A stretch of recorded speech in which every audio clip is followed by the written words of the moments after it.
Ljubljana še zdaleč ne sodi med velemesta, kjer je potovanje iz enega konca do drugega lahko dolgo tudi več ur.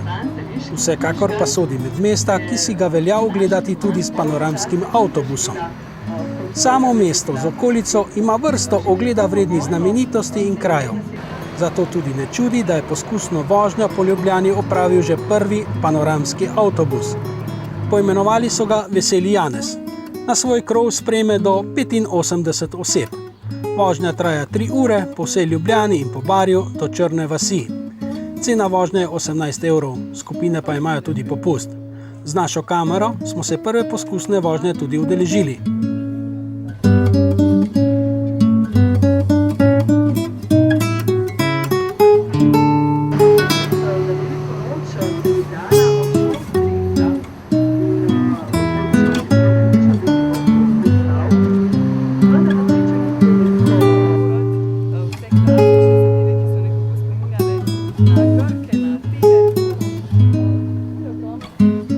Brez vodičke na takšnem potepu ne gre.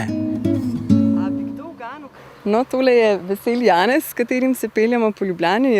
Ena nova ljubljanska pridobitev, vozi šele od lanskega leta.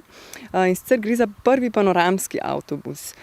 Namen tega je, da v bistvu pelje tja, kamor peš težje pridemo. Tule pred nami vidite tudi zelo lepo cerkev Svetega Mihaela, ki jo je Plečnik postavil na Barju. Ugledati si bomo šli tudi še stadion Stožice, pa Žale, pa Šiško.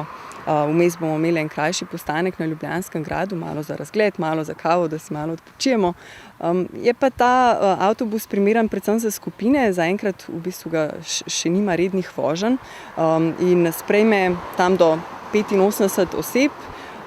Je pa v bistvu se splača za skupine do tam od 20 ljudi naprej. Cena je okvirno 18 evrov, ampak skupine imajo potem tudi popust. Vozi, eno vodstvo traja 3 ure, se pravi na avtobusu imate tudi vodstvo po mikrofonu, kjer se pove, kaj vidimo na poti. 3-urno vodstvo, v okviru tega je pol-uren postanek na gradu, tule si gremo tudi pogledati cerkev Svetega Mihaela, tudi od zunaj in od znotraj. Da si malo pretegnemo noge. Je pa primerno tudi za starejše, recimo, ki ne želijo toliko hoditi. Sicer obstaja tudi ta peš vodstva.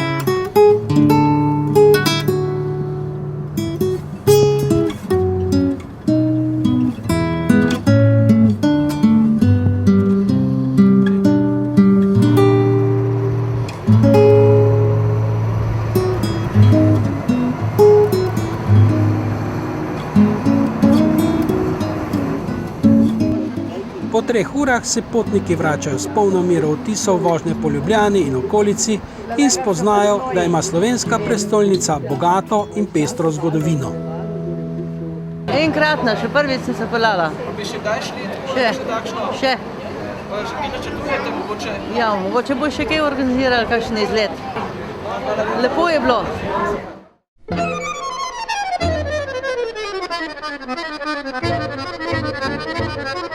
Thank you.